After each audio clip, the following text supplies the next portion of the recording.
हरे कृष्णा कृष्ण कृष्ण हरे हरे, हरे रामो राम रामो हरे हरे। तो सभी भक्तों का स्वागत है आज के भागवत कथा में। सभी भक्तों का हम धन्यवाद करना चाहेंगे जो एकत्रित हुए हैं हरि कथा के लिए। तो आज हम चैतन्य चरितामृत में से दो श्लोक चर्चा करेंगे। तो इसके बारे में वर्णन किया गया है। ये है चैतन्य चरितामृत मध्य लीला 7वां अध्याय 128वां श्लोक। इसमें बताया गया है, ये चैतन्य महाप्रभु जो है कूर्म ब्राह्मण को ये उपदेश देते हुए बोल रहे हैं। यारे देखे तारे कहे कृष्ण उपदेश, हमारा आज्ञा गुरु होए तारा ए देश।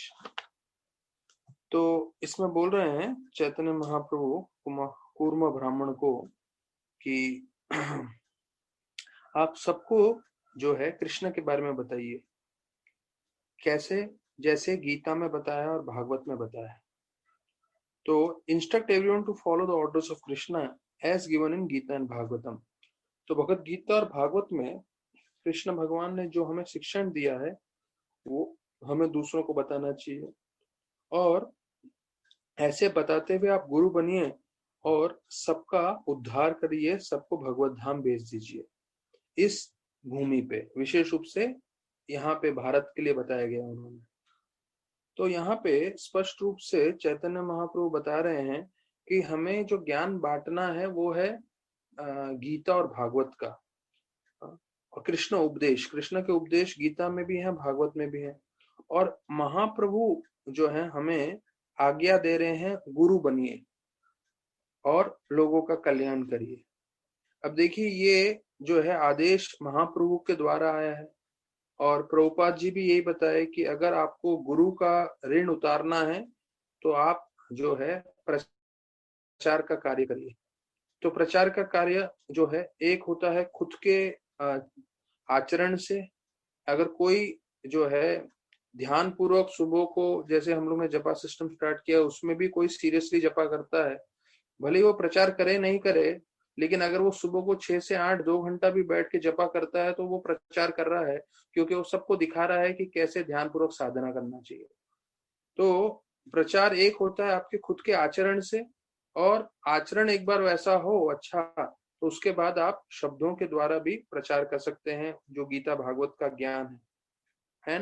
प्रभुपाद महाप्रभु बता रहे हैं कि ऐसे बोल करते हुए आप सबको मुक्ति प्रदान कर सकते हैं। तो हम लोग जब सुबह को, जब भी हम प्रार्थना सुनते हैं सुबह को भागवतम में मंदिर में, या जब हम कथा करते हैं, तो हम लोग ये श्लोक बताते हैं, नष्ट प्रायेषु अभद्रेषु नित्यम भागवत सेव्या। तो ये जो श्लोक है ये फर्स्ट कैंटो 2nd चैप्टर वर्ष नंबर 18 है। और इस श्लोक में स्पष्ट रूप से बताया है कि हमारे जितने भी अभद्र हैं उसका नष्ट हो सकता है, वो पूरी तरह से खत्म हो सकते हैं अगर हम नित्यम भागवत सेव्या करें। तो नित्यम भागवत सेव्या का दो मतलब है। एक है भागवत, क्योंकि दो मतलब होता है, जैसे प्रभुपाद बोलते हैं there is book Bhagavat and there is person Bhagavat, अर्थात किताब के रूप में भी भागवत है और एक व्यक्ति के रूप में भी भागवत है, मतलब जो शुद्ध भक्त है। तो जब यहाँ पे दूसरे लाइन में वर्णन आ रहा है नित्यम भागवत सेवया, इसका ये मतलब है कि हमें दोनों भागवतों की सेवा करनी है। हमें रोज भागवतम का श्रवण करना है, और दूसरे हमें रोज भक्तों का, वैष्णव का सेवा करना है।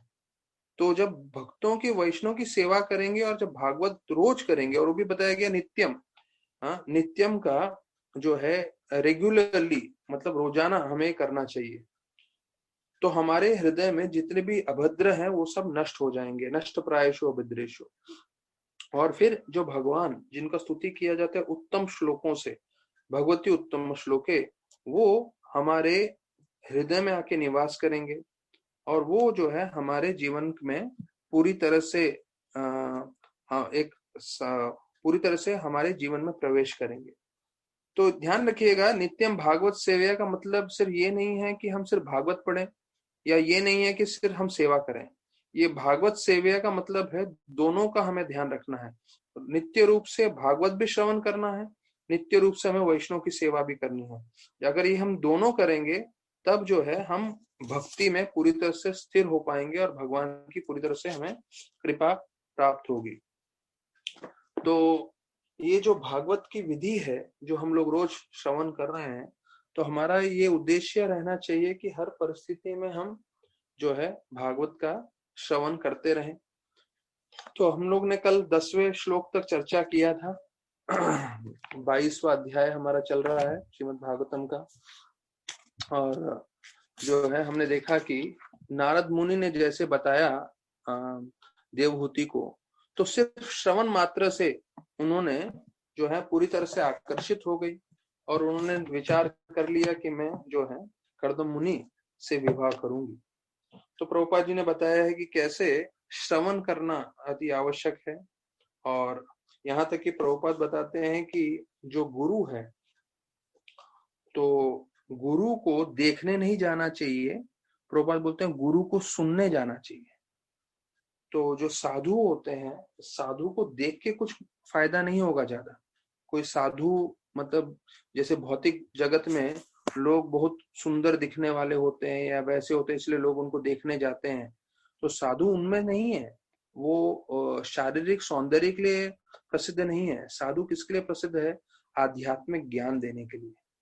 तो इसलिए साधु को देखने से आपको लाभ नहीं होगा, साधु को सुनने से लाभ होगा।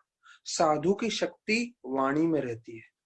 जैसे जब सर्प होता है तो सर्प का जहर उसके फन में रहता है, जब वो दसता है तो वो जो है उसके कारण कई लोगों की मृत्यु हो जाती है।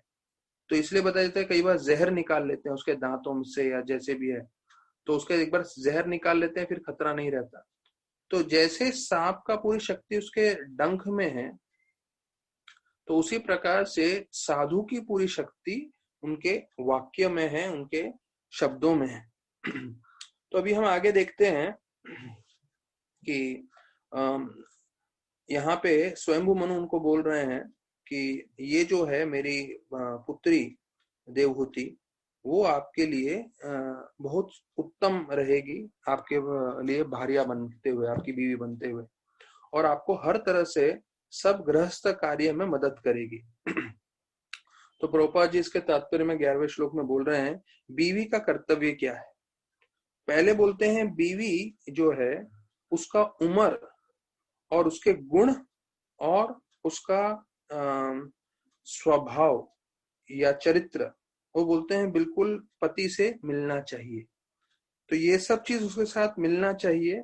क्या 3 चीज के बारे में वर्णन करते हैं? एक तो उसका उम्र, दूसरा उसका चरित्र मतलब कैरेक्टर बोलते हैं प्रभुपाद, और गुण। तो ये 3 चीज जब मिलते हैं पति के साथ, तब दोनों मिलके जो है गृहस्थ के कार्य संभाल सकते हैं। तो प्रभुपाद बोलते हैं गृहस्थ का कार्य सिर्फ ऐसा नहीं है कि आपको गृहस्थ आश्रम में रह के इंद्रभोग करना है, लेकिन उसके साथ साथ हमें भक्ति में प्रगति भी करनी है। तो बोलते हैं गृहस्थ जीवन में जो एक बीवी होती है वो आपको हर तरह से मदद करती है आध्यात्मिक उन्नति करने में, और एक बीवी का कर्तव्य है कि वो जो है पूरे गृहस्थ के जितने कार्य हैं उसमें मदद करे, ना कि पति के साथ कंपटीशन करे, अर्थात स्पर्धा नहीं करे पति के साथ। देखिए ये बहुत मुख्य चीज बताया गया है, क्योंकि कलयुग का प्रभाव बढ़ते हुए जो है स्त्रियां काम भी कर रही हैं तो वो पैसे भी कमाती हैं, तो फिर वो अपने पति के साथ स्पर्धा करने लगती है कि मैं इतना कमाती हूँ, आप कितना कमाते हो, या ऐसा वैसा करते हुए। तो यहाँ पे स्पष्ट दिया गया है, प्रभुपाद जो भागवत में बता रहे हैं जिसके हिसाब से हमें जीवन व्यतीत करना है, बीवी का कर्तव्य है घर गृहस्थी का कार्य संभालना, पति के साथ स्पर्धा नहीं करना। तो फिर बोलते हैं अंतिम में वापस से इस जो है अंत करते समय ये श्लोक में बोल रहे हैं कि जो बीवी है उसका 3 गुण मिलना जरूरी है, उसका उम्र, उसका चरित्र और उसके गुण। ये मिलते हैं तो जो है प्रामाणिक रूप से वो सेवा कर सकती है। फिर 12वें श्लोक में बोलते हैं कि देखिए स्वयंभू मनु बोल रहे हैं कि मैं सामने से आया हूं और आपको मैं इतनी अच्छी अपनी पुत्री आपको दे रहा हूं। तो ये आपकी भी इच्छा थी, आपको भी विवाह करना था, तो आप इसको कृपया करके स्वीकार कर लीजिए। तो प्रभुपाद तात्पर्य में बता रहे हैं कि भौतिक जगत में सब लोग इंद्र भोग करना चाहते हैं। तो ये पहला लाइन प्रभुपाद का है, in material life everyone is desirous of sense gratification. तो एक चीज हमें स्वीकार कर लेना चाहिए कि हम लोग शुद्ध भक्त नहीं है, हम लोग सब इंद्र भोग के लिए इस भौतिक जगत में आए। तो प्रभुपाद लिख रहे हैं आगे कि जब हम इंद्र भोग कर रहे हैं, जब हमें इंद्र भोग मिलता है जो है कर्मों के हिसाब से, हमारे विशेष रूप से मेहनत नहीं करते हुए सामने से आता है, तो हमें उसे मना नहीं करना चाहिए, उसे स्वीकार कर लेना चाहिए। तो अभी ये इसके बारे में वर्णन करते हुए हमारे मन में ये गलत धारणा नहीं आनी चाहिए कि कर्दम मुनि भी इंद्र भोग करना चाहते थे, नहीं।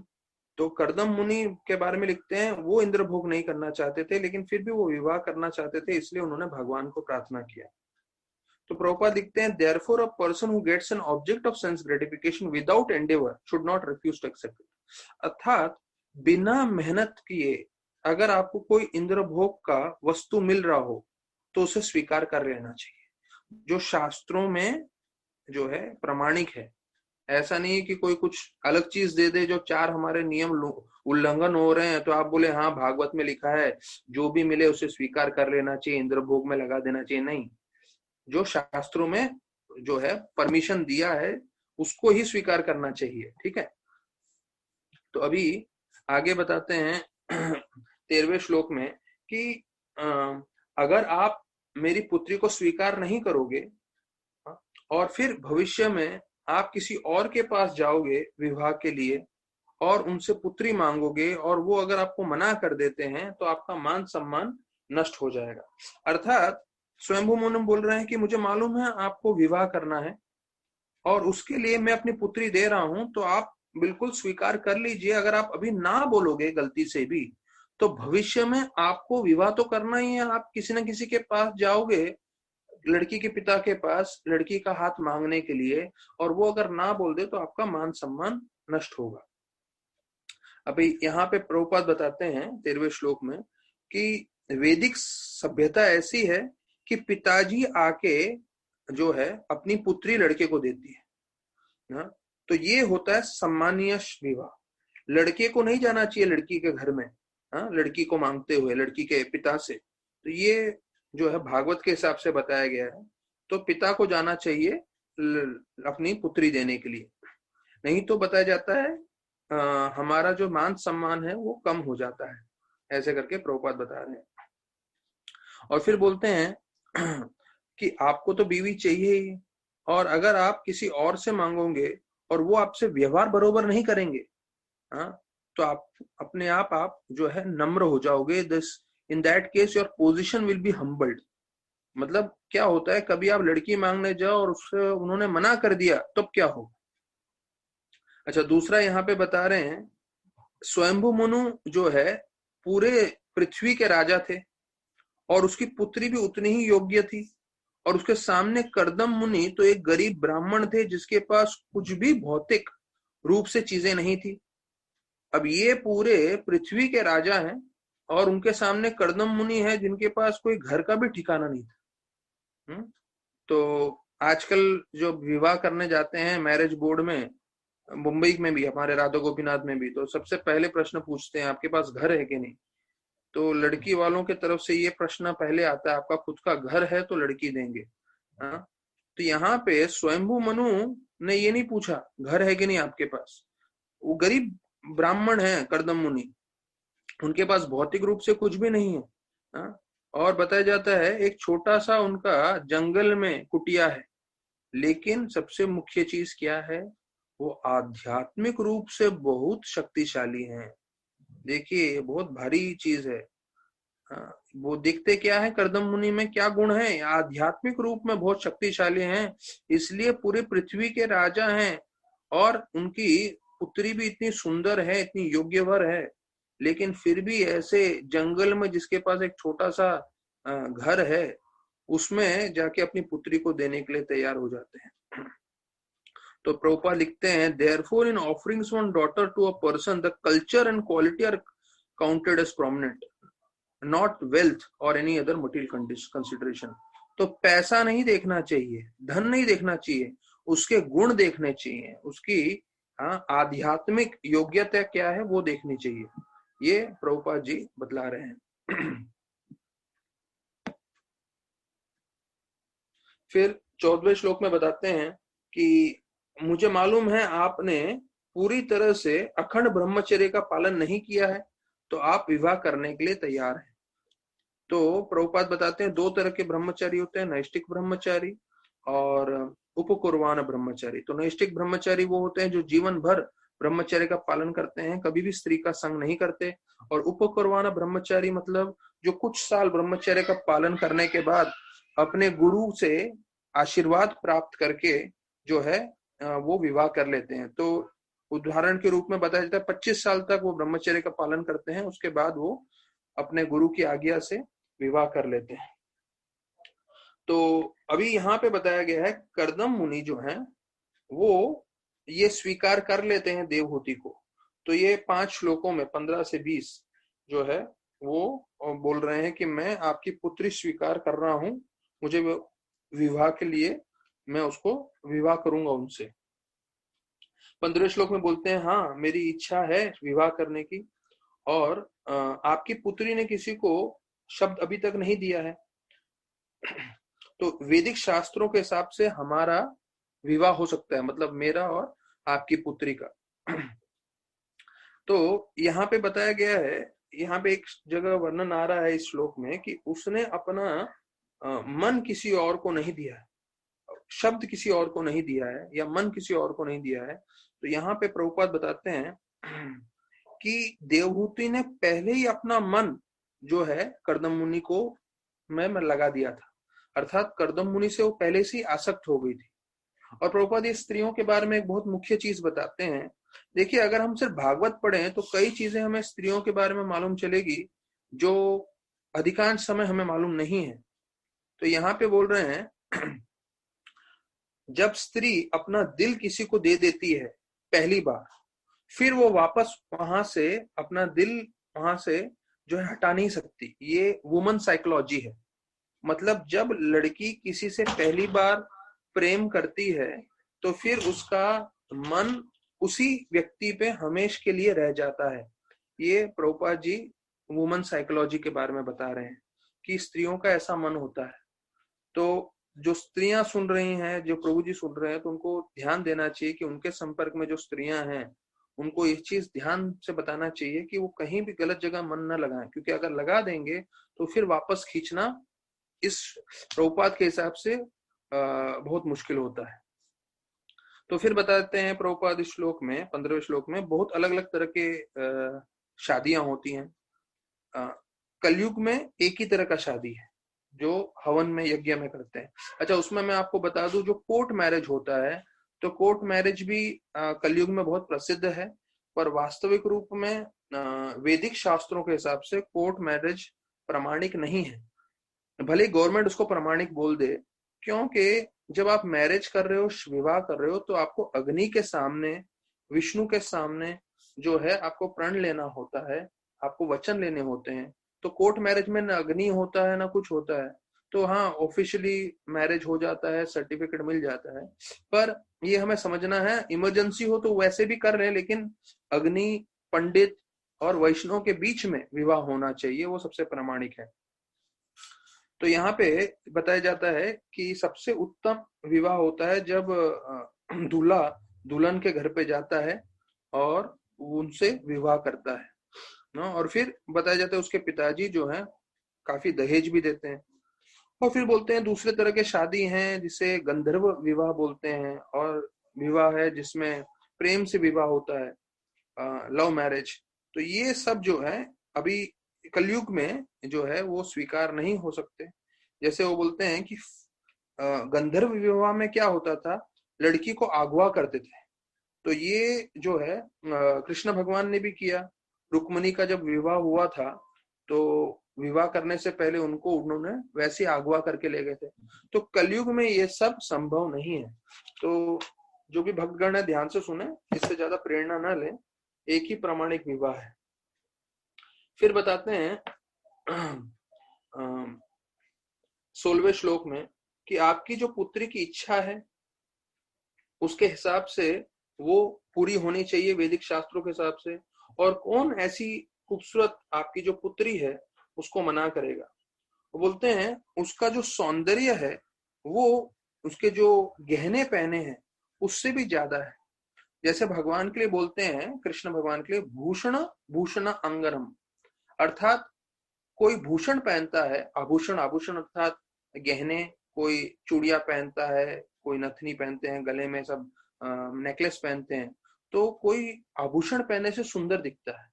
लेकिन भगवान इतने सुंदर हैं कि वो जो आभूषण जब भगवान पे लगते हैं तो आभूषण भी खूबसूरत लगने लगते हैं। भगवान तो सर्व सौंदर्य है ही। तो वैसे ही इस श्लोक में बता रहे हैं कि जब आपकी पुत्री गहने पहनती है तो गहने सुंदर लगने लगते हैं। क्यों? क्योंकि वो इतनी खूबसूरत है। तो यहाँ पे प्रभुपाद जी 16वें श्लोक में बोलते हैं 8 तरह की शादियां हैं और मनु संहिता में बताया गया है राजसिक विवाह, ब्रह्म विवाह, और इसमें बताया जाता है कि जिसमें फूलों की माला जो है एक दूसरे को डालते हैं, और ये सब जो है कलयुग में स्वीकारनीय नहीं है। कलयुग में जो प्रामाणिक है वो एक ही पद्धति है। और प्रभुपाद बताते हैं कि कलयुग में जो है 4 वर्ण पहले थे। अभी कलयुग में ये सब वर्ण पूरे तरह से खत्म हो गए हैं, पर ये 4 वर्ण कौन से थे? ब्रह्मचारी, गृहस्थ, वानप्रस्थ और सन्यासी, और ब्राह्मण, क्षत्रिय, वैश्य, शूद्र। तो प्रभुपाद बता रहे हैं इस श्लोक में, 16वें श्लोक में, कि भारत जो है कई सालों से, ये मुगलों ने 300 साल राज किया, ब्रिटिशर्स ने तकरीबन 200 साल राज किया, तो उसके कारण ये 500 साल में उन्होंने पूरा हमारा जो वर्णाश्रम था उसको पूरी तरह से तहस नहस कर दिया है। और इसलिए कलयुग में जो है ना ब्राह्मण है, ना वैश्य है, ना क्षत्रिय है, सिर्फ शूद्र ही बचे हैं। तो कलयुग में सब लोग ही शूद्र हैं। और यहाँ पे प्रभुपाद 16वें श्लोक में लिख रहे हैं कलौ शूद्र संभव। तो हमें कोई गलत धारणा नहीं होनी चाहिए कि हाँ ये व्यक्ति ब्राह्मण है, ये है, वो है, नहीं। हर कोई शूद्र है, लेकिन ऐसा शूद्र व्यक्ति अगर वो भगवान की भक्ति में जुड़ जाता है, ऐसे योग्य गुण दिखाता है, तो उसको ब्राह्मण दीक्षा प्राप्त होती है और फिर वो ब्राह्मण बनता है, स्पेशली इस्कॉन में, और उनको जेनुहू मिलता है। तो ये पद्धति हमें समझना है। कलयुग में सारे शूद्र हैं, और जो अच्छे से ब्राह्मणिकन गुण दिखाता है ब्राह्मणों के, तो उनको फिर वो पद्धति प्राप्त होती है। अर्थात पैदाइशी हमारी कुछ भी हो, लेकिन अगर हम गुण अच्छे दिखाएं तो फिर हम वास्तविक में ब्राह्मण है या वैश्य है, जैसे भी है। तो फिर बताते हैं 17वें श्लोक में कि वो इतनी सुंदर है आपकी पुत्री कि एक गंधर्व थे विश्वासु। अब ये देखिए, करदम मुनि बैठे हैं, पूरी समय प्रार्थना कर रहे हैं, 10,000 साल प्रार्थना किया है उन्होंने, और भगवान ने दर्शन दिया है, फिर भी उनको इतना ज्ञान है, जबकि वो यहाँ वहां घूमते नहीं है, तपस्वी साधु हैं। वो बोलते हैं मैंने प्रामाणिक जगह से सुना है कि ये जो गंधर्व थे विश्वासु, वो एक बार अपने एयरप्लेन, विमान में जा रहे थे, और उन्होंने आपकी पुत्री को देखा उनके छत पे गेंद के साथ खेलते हुए, और वो इतने उसकी तरफ आकर्षित हो गए, और वो खुद बताया जाता है मानो गिर ही गए थे। तो प्रभुपाद लिखते हैं 2 चीज इस श्लोक में, कि उनके छत पे खेल रहे थे, अर्थात गेंद से देवहूति, तो उस समय भी बहुत ऊंची ऊंची इमारत थी। तो हमें ये नहीं सोचना चाहिए कि अभी जो है बड़े बड़े बिल्डिंग आए हैं, नहीं, उस समय भी जो है ऊंचे इमारत थे। और मैं जैसे, जहां तक मेरा अंडरस्टैंडिंग है, समझ है, अभी जितनी बड़ी इमारतें हैं उससे भी बड़ी इमारत थी। तो लिफ्ट के बिना कैसे जाते थे या लिफ्ट था या क्या सिस्टम था वो मुझे नहीं मालूम, क्योंकि जैसा इस श्लोक में बताया कि वो एयरप्लेन से जा रहे थे, हाँ, गंधर्व विश्वासु। तो एयरप्लेन से जाते हुए उनको दिख रहा था, मतलब सोचिए बिल्डिंग कितनी ऊंचाई पे। अभी भी एयरप्लेन उड़ते हैं पर उस एयरप्लेन से हम लोग कुछ नहीं देख सकते, हाँ, क्योंकि बिल्डिंग छोटे हैं। तो उस वक्त के कितने बड़े बिल्डिंग होते होंगे। तो वो बताया जाता है he fell from his airplane after seeing your daughter playing with a ball. मतलब देखिए देवहूति का क्या सौंदर्य था, हाँ? मतलब उसको सिर्फ देखते हुए वो एयरप्लेन से ही गिर गया। हाँ, अब इसकी हम भौतिक रूप से तुलना नहीं कर सकते। आजकल कई लोग सोचते हैं हम बहुत सुंदर हैं, पर कोई सामने वाला पूरा गिर जाए, वैसा सुंदरता था देवहूति का। फिर यहाँ पे बताते हैं स्वाद विमानात, प्रभुपाद बोल रहे हैं कि वो अपने विमान से, एयरप्लेन से जो है देख रहे थे। तो इसका मतलब पहले जमाने में भी प्राइवेट एयरप्लेन थे, विमान थे, हेलीकॉप्टर थे, हाँ, जैसे आजकल हम देखते हैं। लेकिन वो ऐसे भयंकर आवाज करने वाले नहीं थे। ये सतयुग की बात चल रही है। फिर बताते हैं कि ये जो गेंद के साथ खेलना है, जो लड़कियां देवहूति खेल रही थी, तो प्रभुपाद पहला चीज बोलते हैं कि ये पब्लिक में नहीं खेलती थी लड़कियां, मतलब एकांत में अपने घर में खेलती थी। दुनिया वाले देखते नहीं थे बॉल से खेलते हुए लड़कियों को, हाँ, वो पहला चीज है प्रभुपाद बताते हैं। और दूसरा चीज बताते हैं कि बहुत जो है, अभी ये तो राजा की पुत्री थी इसलिए गेंद से खेल रही थी, आम लड़कियां भी गेंद से नहीं खेलते थे, ऐसे करके प्रभुपाद वर्णन कर रहे हैं। फिर 18वें श्लोक में बोलते हैं कि कौन ऐसा बुद्धिमान व्यक्ति होगा जो ऐसी खूबसूरत लड़की को, जिसके पास इतने अच्छे गुण हैं, उसको स्वीकार नहीं करेगा। और विशेष रूप से आपकी पुत्री और उत्तानापाद की बहन तो she is unseen by those who do not worship Lakshmi, yet she has come of her own accord to seek my hand। अर्थात ये स्वयं आई है मुझे स्वीकार करने के लिए, तो कौन जो है ऐसा कौन भाग्यशाली व्यक्ति नहीं होगा जो इसका हाथ स्वीकार नहीं करेगा। तो यहाँ प्रभुपाद बोलते हैं लड़कियां खूबसूरत होती हैं जब वो गहने पहनती हैं, लेकिन देवहूति गहनों से भी ज्यादा खूबसूरत थी। तो इसलिए उसको बोलते हैं she was considered the ornament of ornamented beautiful girls. अर्थात सब लड़कियां जिन्होंने गहने पहने हुए हैं, उन सब लड़कियों में भी सबसे खूबसूरत देवहूति थी, ये वर्णन किया गया है। फिर आगे बताते हैं मैं एक ही शर्त पे विवाह करूंगा, जैसे ही वो मेरे पुत्र की माता बनेगी तो मैं जीवन सार्थक करने के लिए निकल जाऊंगा भगवान विष्णु पे ध्यान करने के लिए। तो ये अभी जो है स्पष्ट कर रहे हैं कर्दम मुनि कि मैं आजीवन काल के लिए जो है मैं उसके साथ नहीं रहने वाला हूं। पुत्र संतान प्राप्ति होते ही मैं आध्यात्मिक जीवन प्राप्ति करने के लिए निकल जाऊंगा।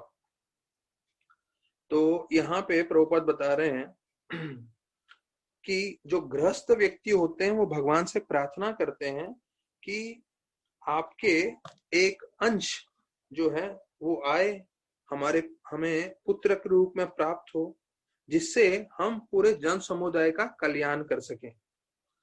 नहीं तो प्रभुपाद बोलते हैं बच्चे प्राप्त करने का कोई उद्देश्य नहीं है। एक उद्देश्य है कि हम भगवान से प्रार्थना करें कि हे प्रभु आपके अंश को भेजिए जिससे वो आके जन समुदाय का कल्याण करे। दूसरा बताते हैं कि जब माता पिता अच्छे कृष्ण भक्त हैं तो वो बच्चे को जो है लड़का या लड़की उसको आध्यात्मिक ज्ञान देते हैं, आध्यात्मिक भक्ति देते हैं, जिससे वो वापस इस सृष्टि में नहीं आए, यही जीवन उसका अंतिम जीवन हो और वो भगवत धाम चले जाए। तो ये दो चीज बताते हैं। तो प्रभुपाद लिखते हैं कि ये माता पिता का कर्तव्य है कि उनके बच्चे वापस से किसी माँ के गर्भ में प्रवेश ना करें। और फिर बोलते हैं कि जब तक अगर ये आप आध्यात्मिक रूप से ज्ञान नहीं दे सकते हो तो बच्चे करने का कोई उद्देश्य नहीं है। और फिर प्रभुपाद बोलते हैं कि अगर हम संभोग कर रहे हैं तो संभोग करने का उद्देश्य होना चाहिए सिर्फ कि कृष्ण भावनामृत बच्चे आए। तो फिर बताते हैं कि ये in the same order as Kardam Muni, जैसे कर्दम मुनि ने प्रार्थना किया कि उनको जो है भगवान का एक अंश आए, तो बोलते हैं एक तकरीबन आज से 100 साल पहले, प्रभुपाद लिख रहे हैं ये 1970 में, तो 1870 की बात कर रहे हैं, ठाकुर भक्ति विनोद ने उससे यही प्रार्थना किया कि मुझे भी ऐसा पुत्र मिले जो महाप्रभु के शिक्षण पूरे विश्व भर में फैलाए। और उससे हमारे गुरु महाराज पैदा हुए, श्रीमद भक्तिसिद्धांत सरस्वती गोस्वामी महाराज। और वो बता रहे हैं कि अभी वो इस वक्त जो है पूरे विश्व में प्रचार कर रहे हैं अपने शिष्यों के द्वारा। तो देखिए आज भी भक्तिसिद्धांत ठाकुर प्रचार कर रहे हैं, क्योंकि उनके शिष्य हैं प्रभुपाद, उनके शिष्य हैं इस्कॉन के सारे भक्तगण। और आज हम भी जो प्रचार कर रहे हैं वो वास्तविक रूप में भक्तिसिद्धांत ठाकुर के कारण ही है, क्योंकि उन्होंने प्रभुपाद को शिक्षण दिया, प्रभुपाद ने भागवतम रचना की, और हम लोग जो है यही भागवतम पढ़ रहे हैं और आप लोग को सुना रहे हैं। तो क्योंकि भक्ति विनोद ठाकुर ने प्रार्थना किया भगवान से कि मुझे आपका अंश चाहिए, रे ऑफ विष्णु, और वो आए और उन्होंने प्रभुपाद को शक्ति दी, उसके कारण आज भी हम बैठ के प्रचार कर रहे हैं और लोगों का उद्धार हो रहा है। तो फिर बताया जाता है आगे कि भगवान जो है पूरे सृष्टि के कर्ता हैं, और वो जो है पूरी सृष्टि को बनाते हैं, चलाते हैं और संहार करते हैं। और यहाँ तक कि वो इन सब प्रजापतियों के भी स्तोत्र हैं, और इन प्रजापतियों में मुख्य रूप से ब्रह्मा। तो उनको मालूम थे कि स्वयंभू मानु के पिता कौन है, ब्रह्मा। तो बोले सबके स्तोत्र शिव कृष्ण भगवान ही है। तो बोलते हैं प्रभुपाद 20वें श्लोक में कि जब हम एक पुत्र की प्राप्ति करते हैं तो हमारे परिवार में जो एक हमारे पे ऋण है, क्योंकि जिस परिवार में हम पैदा हुए हैं उस परिवार में अगर हम एक पुत्र देते हैं या एक संतान देते हैं, पुत्र नहीं संतान के बारे में वर्णन किया है, marrying and begetting a child is considered to liquidate one's debt to the family in which one is born. अर्थात जिस परिवार में हमने जन्म लिया है उस परिवार के प्रति हमारा ऋण है, हमारा कर्ज है। और वो कर्ज कैसे उतरता है, जब हम एक बालक या बालिका दोनों को जो है जन्म देते हैं, तब ये ऋण उतरता है। फिर प्रभुपाद बताते हैं भक्तों को उसकी चिंता नहीं करनी है, जो भक्त पूरी तरह से कृष्ण भक्ति में लगे हैं वो सारे के सारे ऋण उतार देते हैं, देवताओं के, ऋषियों के, आम जन समुदाय के, हमारे पूर्वजों के, हमारे परिवार के। देव ऋषि भूतापात नाम नायम किंकरो ऋणी च राजन। तो ये जो है ऐसे बताया गया है, लेकिन भक्तों को विशेष रूप से भक्ति में ध्यान रखना है और उसमें आगे बढ़ना है। तो अभी 21 से 27 श्लोक में वर्णन आता है, कर्दम मुनि जो है देवहूति से विवाह करते हैं और स्वयंभू मनु वापस जाते हैं। तो जैसे आज हमने शुरुआत किया आज का प्रवचन चैतन्य चरितामृत के श्लोक से, जहाँ चैतन्य महाप्रभु कूर्म ब्राह्मण को बोल रहे थे, यारे देखो तारे कहो कृष्ण उपदेश, हमारा आज्ञा गुरु है तारे ये देश। भक्ति रसामृत महाराज प्रचार के लिए जाते थे सिडनम कॉलेज में। अब वहां पे ज्यादा कोई इंटरेस्टेड नहीं था, सिर्फ एक लड़का इंटरेस्टेड था। तो भक्ति रसामृत महाराज बताया जाता है कई महीनों तक, या हो सकता है 2-3 साल तक गए सिर्फ एक लड़के के लिए। सोचिए, ये है प्रचार। पूरे कॉलेज में जाते थे, प्रीचिंग करते थे, कई लोग शायद संपर्क में आए होंगे, लेकिन एक व्यक्ति जो है, लड़का जो उसमें उत्साहित था, तो उसके लिए भक्ति रसामृत महाराज जाते थे। और वो बोलते थे कि अगर एक व्यक्ति भी भक्ति में उत्साहित हो, अगर उसको प्रेरणा हमें उसको मिल रही है, तो हमें जाना चाहिए, मदद करना चाहिए।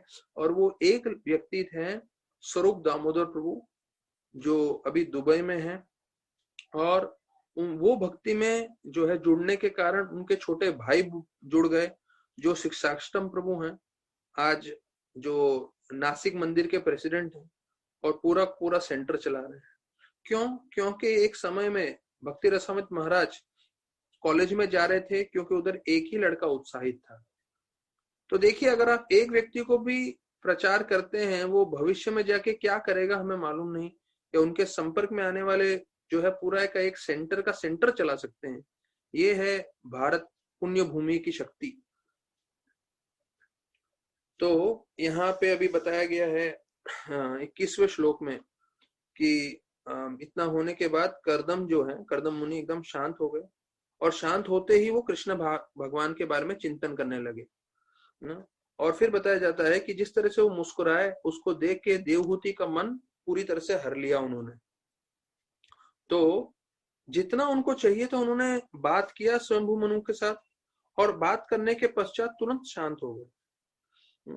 तो प्रभुपाद लिखते हैं कि ये बताता है कि कर्दम मुनि पूरी तरह से कृष्ण भावनामृत थे। जब वो बोल रहे थे तो कृष्ण भक्ति के बारे में, और जब शांत हुए तो सीधा कृष्ण का चिंतन उन्होंने शुरुआत कर दिया। तो बोलते हैं देखिए, उन्होंने सिर्फ मुस्कुराया कर्दम मुनि ने, और कर्दम मुनि के मुस्कुराने से बताया जाता है his face captured the mind, he silently smiled. Silently smiled मतलब जो है नम्रता से एकदम चुप, एकदम शांति से जो है मुस्कुराए। ऐसे नहीं जोर जोर से बत्ती सी दिखा के हंसे, ऐसा नहीं, जो है नम्रता से उन्होंने मुस्कुराया, और वो मुस्कुराहट जो है देवहूति का मन पूरी तरह से आकर्षित कर दिया।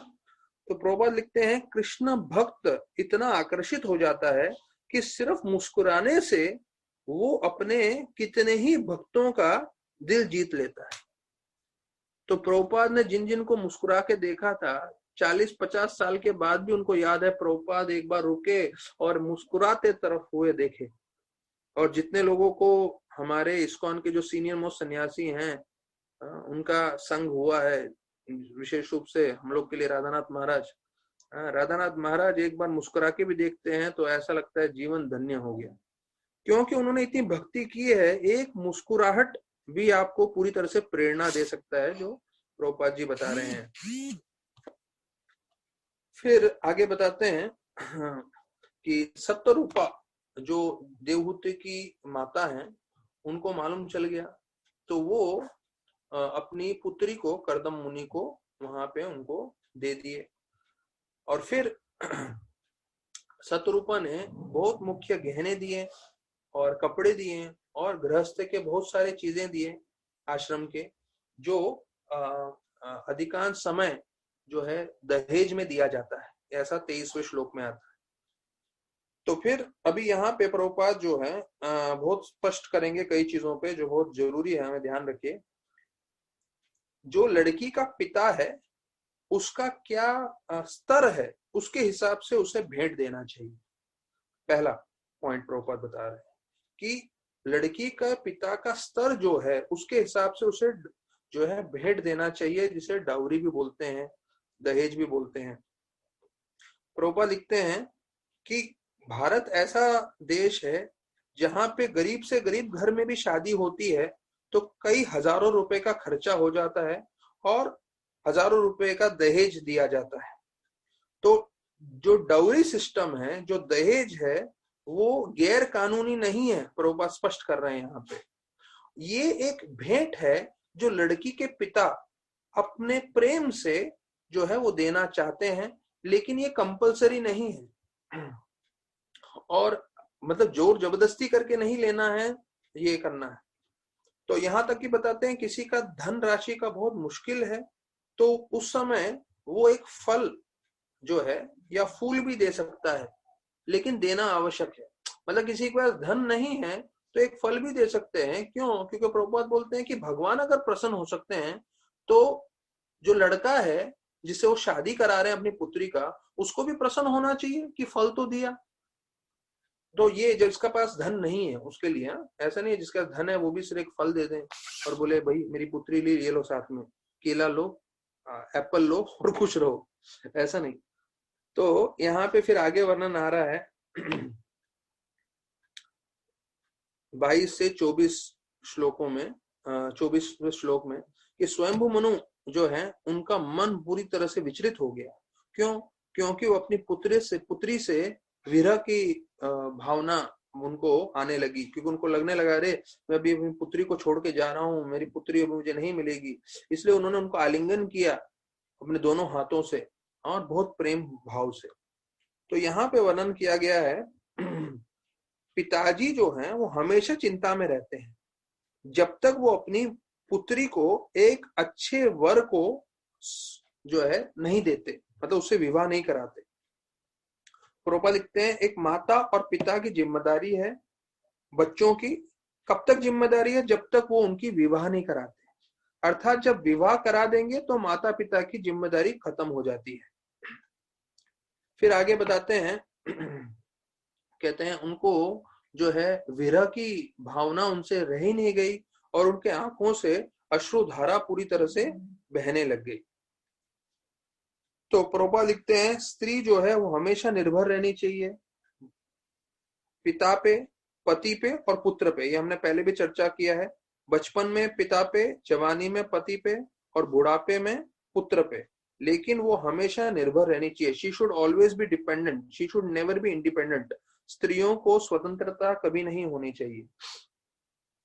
फिर बताया जाता है मनु और शतरूपा जो है वापस चले गए और जाते समय वो देख रहे थे कैसे जो सरस्वती नदी के पास कितने साधुओं ने अपना कुटीर बना रखा है और कैसे वो भक्ति कर रहे हैं। अभी आखिरी जो इस अध्याय का भाग है, अभी वो स्वयंभू मनु कैसे पूरे पृथ्वी पे राज कर रहे थे, तो उसका पूरा वर्णन आ रहा है।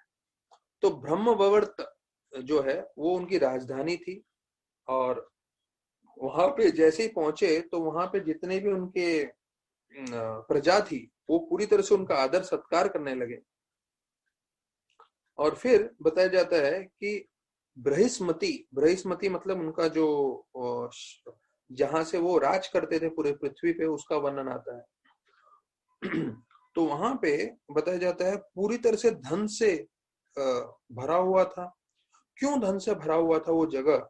क्योंकि उस जगह पे बताया जाता है भगवान विष्णु का जो है बाल गिरे थे जब वो वरह के रूप में आए थे। तो वरह के रूप में आए थे तो आप देखते हैं जब जो सुअर होते हैं तो वो जब पानी से निकलते हैं तो जोर से शरीर हिलाते हैं, तो उसी प्रकार से भगवान ने भी शरीर हिलाया था और उनके बाल जो हैं वो इस जगह पे गिरे थे और उस जगह पे कुशा घास उगा था और कशा ग्रास। कुशो और कशा ये दोनों अलग अलग तरह के घास हैं। तो बताया जाता है कशा घास जो घास है वो चटाई बनाने के कार्य में लगता है और कुशाग्रास सब जो वैदिक यज्ञ होते हैं उसमें इस्तेमाल होता है, तो उसका वर्णन करते हैं। फिर बताया जाता है कि मनु जो है ये जो मानवता जो मैनकाइंड है उसके जो है पिता है, इसलिए जो शब्द आता है मनुष्य वो भी मनु से आता है, प्रभुपाद बोल रहे हैं। और फिर बोलते हैं कि ये देखिए वो बहुत ही जगह धनवान थे वो और उनका पूरा राज्य धनवान था। क्यों? क्योंकि भगवान के बाल वहां गिरे थे। तो प्रभुपाद तात्पर्य में बता रहे हैं कि अगर हमारे पास धन संपत्ति है तो हमें उसे भगवान की सेवा में लगाना चाहिए, तभी हम धन संपत्ति का सही उपयोग कर रहे हैं। और ये चीज समझना चाहिए अगर हमारे पास धन आ रहा है तो वो भगवान की कृपा है, क्योंकि हमने भागवत में सुना है, पहले कई बार बताया प्रभुपाद ने, एक घास का तिनका भी नहीं हिलता बिना भगवान की इच्छा के। तो इस दुनिया में जो भी हो रहा है हमें सब समझना है भगवान की इच्छा से हो रहा है। और अगर हमारे जीवन में धन भी आ रहा है तो हमें जो है समझना चाहिए भगवान के द्वारा आ रहा है और हमें बहुत ही कृतज्ञ होना चाहिए। वी शुड बी ग्रेटफुल जो हमें पैसा मिला है उसके लिए, और जो हमें मिला है वो हमें वापस से भगवान की सेवा में लगाना चाहिए। तो अगर ऐसा कोई परिवार वाले करें, कोई समाज वाले करें, कोई देश वाले करें, तो ये परिवार, ये समाज या देश, मैं फिर से बोलूंगा ध्यान से सुनिए, अगर जो भी हमारे पास धन है वो भगवान की सेवा में लगाए हम, तो ऐसा परिवार, ऐसा समाज, ऐसा देश प्रभुपाद बोलते हैं वैकुंठ बन जाता है। देखिए वैकुंठ बन जाता है, अर्थात हम जो कुछ भी है भगवान की सेवा में लगाएं, भगवान की भक्ति करें, तो हम जो है वैकुंठ में रह रहे हैं, भौतिक जगत में नहीं रह रहे। जो कुंठ बोला गया है, कुंठ मतलब जहां सब जगह मुसीबत है, वैकुंठ मतलब जहां कोई मुसीबत नहीं। और वहां पे 3 तरह के ताप, आदि दैविक, आदि भौतिक, आध्यात्मिक, इतने असर नहीं करते। तो आगे जो है श्लोकों में आ रहा है कैसे असर नहीं करते, उस पर हम चर्चा करेंगे। तो प्रभुपाद लिखते हैं कि अगर हम जो है संतुष्ट होना चाहते हैं और प्रसन्न होना चाहते हैं, एक तो है संतुष्टि और एक है प्रसन्नता, दो अलग अलग चीज है। क्योंकि कई बार जब बहुत हम विचलित होते हैं तो हमको शांति चाहिए होती है, तब उसी वक्त हम आनंद की खोज नहीं करते, खुशी की खोज नहीं करते। हम बोलते हैं ये मुसीबत से तो छूटे तो सही, कम से कम थोड़ी शांति तो मिले। तो प्रभुपाद लिख रहे हैं इसके अंतिम जो है 31 श्लोक है, ये 31 श्लोक के अंत में बोल रहे हैं प्रभुपाद, अगर हम संतुष्ट होना चाहते हैं और आनंदित होना चाहते हैं गृहस्थ के रूप में, हाँ ये विशेष रूप से गृहस्थ के लिए आ रहा है, तो हमें पूरी तरह से भक्ति करना चाहिए भगवान की प्रसन्नता के लिए। देखिए अगर हम एकाग्र होकर भक्ति करें हमारी क्षमता अनुसार, तो देखिए दो चीज हमें मिलेगा, प्रभुपाद बोल रहे हैं क्या, एक जो है संतुष्टि और दूसरा है आनंद। तो ये दोनों की प्राप्ति होगी अगर हम प्रामाणिक रूप से जो है, प्रामाणिक रूप मतलब ईमानदारी, अगर हम ईमानदार हैं, मेहनत कर रहे हैं, जितनी भी हमारी क्षमता है उससे भगवान का नाम जप कर रहे हैं, कथा सुन रहे हैं, तो देखिए आपके जीवन में दो चीज आएगा, शांति और आनंद। और अगर नहीं आ रहा है तो आप बताइए, तो इसका मतलब हम लोग के जो है भक्ति करने में कुछ गड़बड़ हो रहा है। अगर हम अपराध नहीं कर रहे हैं, अगर हम अच्छे से भक्ति कर रहे हैं, तो हमारे जीवन में दो चीज आएगा ही आएगा, क्या, शांति और आनंद। फिर आगे बताते हैं कि वो जब शहर में प्रवेश किए तो पूरी तरह से जो है ये जो तीनों तरह के आधिदैविक, आध्यात्मिक, आदि भौतिक ताप हैं, उनका नाश हो रहा था। क्यों? क्योंकि वो इतना भक्ति कर रहे थे, उनका पूरा प्रजा और वो खुद भी। तो यहाँ पे प्रभुपाद जी तात्पर्य में बता रहे हैं 32वें श्लोक में कैसे ये क्लेशों का विनाश होता है। अभी क्लेश हमें मालूम है, शरीर से, मन से और बाहर के ताप से, ये तीन चीजों से क्लेश आता है। तो प्रभुपाद बताते हैं वो पूरे गायब नहीं हो जाएंगे। तो अभी हम माला कर रहे हैं, भागवत सुन रहे हैं, तो इसका मतलब ये नहीं है कि बाहर का पूरा ताप और पूरा हमारा मन शांत हो जाएगा, हमारा शरीर में कोई व्याधि नहीं आएगी या प्रकृति का कोई मुश्किल नहीं होगा, नहीं, वो पूरी तरह से गायब नहीं होंगे। लेकिन कोई कृष्ण भक्ति करता है तो उसका असर उनके ऊपर नहीं होता है। ये ध्यान से समझिए बात को, प्रभुपाद जो बता रहे हैं। अर्थात हमारे शरीर की व्याधि, हमारे मन की व्याधि और प्रकृति की व्याधि या दूसरे लोगों की व्याधि, ये सब है, प्रॉब्लम्स रहेंगी। ऐसा नहीं है कि मेरे माला करने से जो है बरसात बंद हो जाएगा।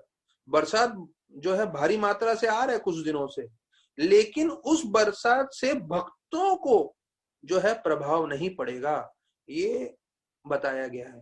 वो कैसे? कृष्ण भगवान के ऊपर है। मतलब पूरी प्रकृति में ये सब चलता रहेगा, लेकिन भक्त उससे जो है उन पे असर नहीं होगा। प्रभुपाद लिखते हैं कि कृष्ण भक्ति क्या है, एंटीसेप्टिक मेथड है। एंटीसेप्टिक मेथड, अभी ये क्या होता है एंटीसेप्टिक मेथड? मतलब जब हम बाहर जाते हैं तो हमें किसी प्रदूषण का असर न हो, तो हम ऐसा एक वैक्सीन लगा देते हैं जिसे एंटीसेप्टिक बोलते हैं। तो उससे क्या होता है, बाहर प्रदूषण है, वो प्रदूषण हमें असर नहीं करता। तो उसी प्रकार से यहाँ प्रभुपाद जी बता रहे हैं कि अगर हम भक्ति कर रहे हैं तो बाहर पूरा चल रहा होगा, लेकिन भक्त को इसका असर नहीं होगा। अच्छा, कभी कभी भक्त को दूसरा प्रॉब्लम आ जाए तो राधानाथ महाराज बताते हैं इसका मतलब हमें और कृष्ण भगवान का आश्रय लेना चाहिए, कृष्ण भगवान की भक्ति तीव्रता से और करनी चाहिए। तो बताया जाता है अभी स्वयंभू मनु के बारे में कि कैसे वो जो है सुबह सुबह उठते थे और रोज जो है कृष्ण कथा श्रवण करते थे। देखिए पूरे पृथ्वी के राजा हैं, ये 33वें श्लोक में वर्णन किया गया है कि ब्रह्म मुहूर्त में उठते थे वो, और फिर रोज सुबह का उनका प्रातः काल कैसे होता था, भगवान की हरि कथा सुन के। अब ये देखिए पूरे पृथ्वी के राजा हैं, उनके पास सब कुछ है, लेकिन उसके बावजूद वो क्या कर रहे हैं, और उन्होंने अपनी पुत्री किसको दी है, कर्दम मुनि को, जिन्होंने साक्षात भगवान विष्णु का दर्शन किया है। उन्होंने खुद ने ब्रह्मा जी के पुत्र हैं स्वयंभू मुनि, लेकिन फिर भी उन्होंने सबसे ज्यादा जरूरी किस चीज को रखा है? सुबह उठ के सबसे पहले कृष्ण कथा करते थे। देखिए हमारे जीवन में भी अगर हम कृष्ण भगवान को फर्स्ट प्रेफरेंस दे रहे हैं, मतलब ये बोल रहे हैं कि कृष्ण भगवान आप मेरे जीवन में सबसे फर्स्ट हो, सबसे पहले सुबह उठ के मैं आपका नाम लेना चाहूंगा, मैं आपकी भक्ति करना चाहूंगा, तो कृष्ण भगवान बोलेंगे ऐसे डिवोटी को भी मैं फर्स्ट रखूंगा अपने जीवन में, पूरी कृपा में इसको फर्स्ट दूंगा, पहले इसको कृपा दूंगा, बाद में सबको दूंगा। तो अभी हम पे है कि हम कृष्ण भगवान को अपने जीवन में पहला रखना चाहते हैं कि नहीं। तो प्रभुपाद बता रहे 33वें श्लोक के तात्पर्य में कि हम इस भक्ति जगत में आए हैं क्योंकि हमारी भौतिक इच्छाएं हैं, लेकिन इस भौतिक इच्छाओं को करते करते अगर हम भक्ति करेंगे तो हम मुक्त हो सकते हैं और भगवत धाम जा सकते हैं। तो देखिए हमारे सबके जीवन में भौतिक इच्छाएं हैं, लेकिन इन भौतिक इच्छाओं के साथ साथ हमें भक्ति को जोड़ना है, हमें छोड़ना कुछ नहीं है, सिर्फ जोड़ना है। क्या जोड़ना है? वो है कृष्ण भगवान, कृष्ण की कथा, कृष्ण का नाम जप, कृष्ण और वैष्णव की सेवा। तो बोलते हैं सह परिवार हरि कथा सुन रहे थे। ये एक अलग से लाइन है प्रभुपाद जी का, जो मैंने अंडरलाइन किया है आप लोग सबको बताने के लिए। जो स्वयंभू मनु है पूरे परिवार के साथ कृष्ण कथा सुनते थे। ऐसा नहीं कि वो अकेले कृष्ण कथा सुन रहे हैं, परिवार को भी साथ में लेके सुनाना है, क्योंकि उनको भी भगवत धाम लेके जाना है। और प्रभुपाद बताते हैं ऐसा नहीं कि सिर्फ प्रातः काल में, रात्रि के समय भी जो है हरि कथा सुनते थे, भगवान कृष्ण की लीला सुन के जो है कीर्तन करके सोते थे। तो यहाँ बताते हैं हर घर में, प्रभुपाद बताते हैं ऐसा कीर्तन का कार्यक्रम होना चाहिए और भागवत कथा होना चाहिए, विशेष रूप से शाम के समय में भी, और सारे परिवार वाले साथ में बैठने चाहिए, उनको हरे कृष्ण कीर्तन करना चाहिए, भागवत श्रवण करना चाहिए सोने से पहले। तो बताया जाता है अगर ऐसा करेंगे तो सपने में भी हम भगवान का स्मरण करेंगे और हमारा स्वप्न भी अच्छा रहेगा, हमारी रात्रि भी अच्छी रहेगी, और दिन भी हम सेवा कर रहे हैं भगवान का, रात भी हमारा शुभ रहेगा। तो जैसे प्रभुपाद बताते हैं हम वैकुंठ में निवास करेंगे, भौतिक जगत में नहीं। और इस तरीके से हम कृष्ण भक्ति पूरी तरह से प्राप्त कर सकते हैं। तो अभी यहाँ बता रहे हैं ये जो भागवत कथा सुनना था, और ये जो भागवत कथा सुनने का पद्धति है, ये बहुत पुराना है, प्रभुपाद बता रहे हैं, क्योंकि ये सतयुग की बात चल रही है, लाखों लाखों साल पहले भी भागवत कथा हो रहा था। हा? जैसे गीता में हमने सुना है कि सूर्य देव को जो है लाखों लाखों साल पहले बताया था गीता, वैसे भागवतम में सिर्फ ये नहीं सोचना चाहिए कि 5000 साल पहले ही इसकी रचना हुई है। भागवतम भी जो है हजारों लाखों सालों से है, जो है पृथ्वी पे, जो स्वयंभू मनु सुन रहे थे, और उससे उनको शांति और समृद्धि मिल रही थी, और कृष्ण भक्ति के वातावरण में। तो ये प्रभुपाद के शब्द जरा ध्यान से सुनिए, वो बोल रहे थे क्योंकि वो कृष्ण भक्ति कर रहे थे, इसलिए उनको शांति और समृद्धि कृष्ण भावनामृत वातावरण में मिल रहा था। तो कृष्ण भावनामृत में हम रहेंगे, हमें शांति और आनंद सुना था, यहाँ पे समृद्धि भी बोल रहे हैं। समृद्धि मतलब जहां प्रामाणिक कृष्ण भक्ति हो रही है वहां भौतिक रूप से किसी चीज की कमी नहीं पड़नी चाहिए। प्रभुपाद बोलते हैं कि जयपुर में कई राजा थे जिनके महलों में मंदिर थे, और उस मंदिर में जो है वो जन समुदाय को भी आने देते थे, और विशेष रूप से मंगल आरती के समय बताया जाता है यहाँ तक कि 500 भक्त आते थे और वो जो है दर्शन करके जाते थे। ये प्रभुपाद पूरा विस्तार पूर्वक बता रहे हैं। और फिर बोलते हैं कि जो भक्तगण जो है भक्ति करने में सार्थक नहीं रहते हैं तो उनको अगले जन्म में फिर मौका मिलता है। तो अगले जन्म में क्या मौका मिल रहा है वो यहाँ बताते हैं प्रभुपाद, कि उसको बहुत धनी परिवार में जन्म मिलता है, या प्रभुपाद लिखते हैं रॉयल फैमिली। रॉयल फैमिली मतलब जो बहुत ही ऐसे राजा महाराजाओं का परिवार होता है उसमें जन्म मिलता है, या उसको कोई ऐसे ब्राह्मण के घर में जन्म मिलता है। क्योंकि ये ब्राह्मण जो है शास्त्रों में बहुत पूर्वीन होते हैं। या तो चौथा भक्त के घर में जन्म मिलता है। तो देखिए भक्ति करना कितना सुरक्षित है। अगर इस जीवन में प्रामाणिकता से पूरी तरह से हम सार्थक नहीं भी हुए तो भी अगला जन्म गारंटीड है। कहाँ पे? बहुत धन वाले व्यक्ति के पास, या ऐसे राज परिवार में, या ऐसे ब्राह्मण के घर में जिसको बहुत ज्ञान है आध्यात्मिक रूप से, नहीं तो भक्त के यहाँ।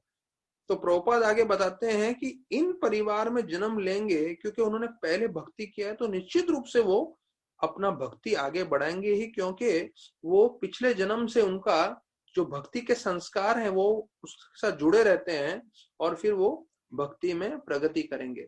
पर हमें चांस नहीं लेना चाहिए। तो ये मत सोचिए अरे भक्ति नहीं भी हुआ, माला नहीं भी हुआ तो कोई बात नहीं, अगले जन्म में तो राज परिवार में जन्म लेंगे या भक्तों के यहाँ जन्म लेंगे। उस चांस पे मत जाइए। फिर से गर्भ में किसको जाना है? माँ के गर्भ में। इसी जन्म में पूरी तीव्रता से जो है मेहनत करके भक्ति करनी है, और इसी जीवन में भगवत धाम जाने का पूरा कोशिश करना चाहिए। और प्रभुपाद ने बताया 16 माला जप, 4 नियम पालन, अगर ये 2 चीज होगा तो प्रभुपाद बोले मैं आपको भगवत धाम लेके जाऊंगा। तो फिर आगे बताते हैं, ये 34वां श्लोक है। तो वो बताते हैं कि ही enjoyed material happiness in Krishna conscious atmosphere, जो हमने चर्चा किया कि कैसे वो भौतिक इंद्र तृप्ति कर रहे थे लेकिन कृष्ण भावनामृत होते हुए। तो कृष्ण भक्ति करते हुए अगर हम जो इंद्र भोग करेंगे तो वो प्रामाणिक है, जो शास्त्रों में बताया गया है। तो यहाँ पे प्रभुपाद बता रहे हैं 34वें श्लोक के तात्पर्य में, the kingly happiness of material enjoyment generally drags one to the lowest grade of life, namely degradation to animal life because of unrestricted sense enjoyment. तो ये जरा खतरनाक चीज प्रभुपाद बता रहे हैं। तो हमें लगेगा अरे ये राज परिवार में जन्म लेंगे तो कितना अच्छा रहेगा। तो बोलते हैं अगले जन्म में आप जानवर बनोगे, अगर राज परिवार में जन्म लिया और आप भक्ति से जुड़े नहीं है तो जानवर बनेंगे। क्यों? प्रभुपाद उसका कारण भी बताते हैं, because of unrestricted sense enjoyment. क्यों? क्योंकि राज परिवार में आपने जन्म लिया है, धन की कोई कमी नहीं है, प्रचुर मात्रा में इंद्रभोग करेंगे। जैसे बताया जाता है प्रचुर मात्रा में लोग शराब के सेवन करते हैं और प्रचुर मात्रा में इंद्रभोग करते हैं, तो अगले जन्म में जानवर बनते हैं।